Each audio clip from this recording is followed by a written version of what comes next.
I'll be in charge of the menu, and we'll have flations. Rochelle, wherever you are.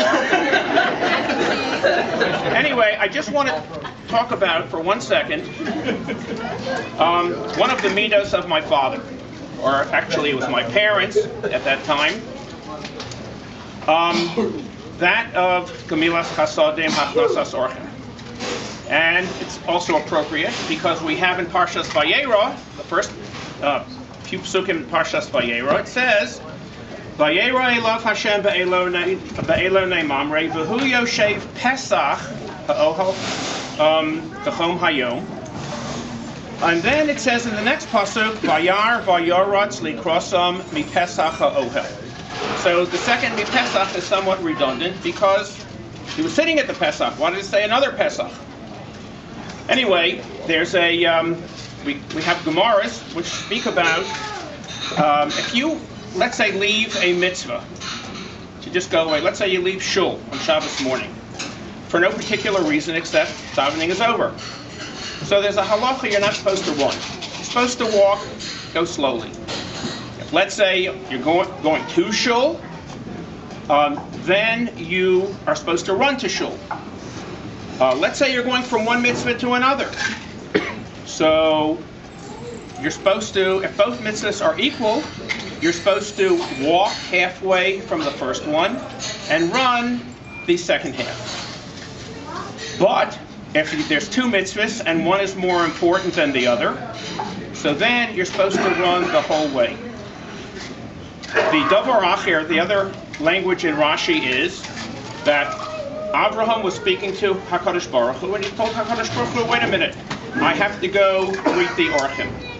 And we have a klal, we have a rule, Gadol Hachnasas Orchim Yoser Mikabalas Pnei Hashchina.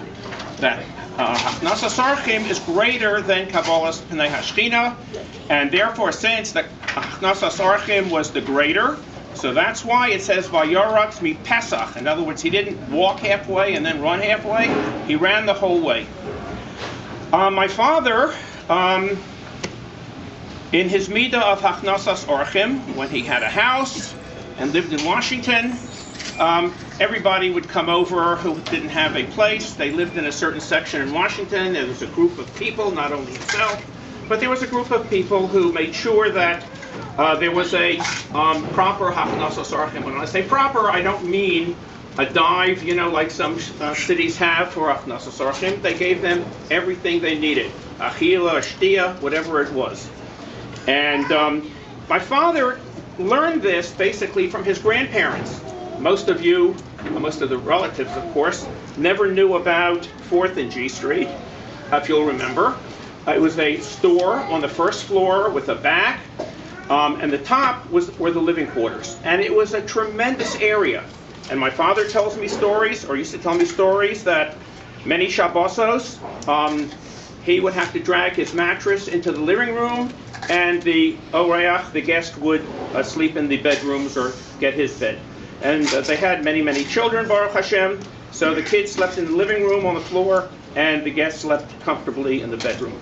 This was the midah of Hachnasas Orchim. And they had this, they invited everybody over, anybody who needed a place would always come. My father has a midah of Kaviyas HaTorah, to be Koveh Itim BaTorah, as it was said. Every morning since he left Baltimore a few years ago, by telephone he learns the Daf Yomi with Rabbi Howard's learning group. And there's also the midah, which is in this parsha Vayera, Vayoratz. He runs to do a mitzvah. And as June, his aide, would know, if Shachris was at 8:30, he's got to go at 10 after 8. Because this 45-second trip takes, for him it takes 20 minutes, because he's got to get there right away. And he's always the first one. So there's always a Vayoratz Likrosam. He's got to be the first one to do the mitzvahs. So we wish him the best. We wish him Arich Hashamim, I should say that. And they should all be comfortable. Mazel tov.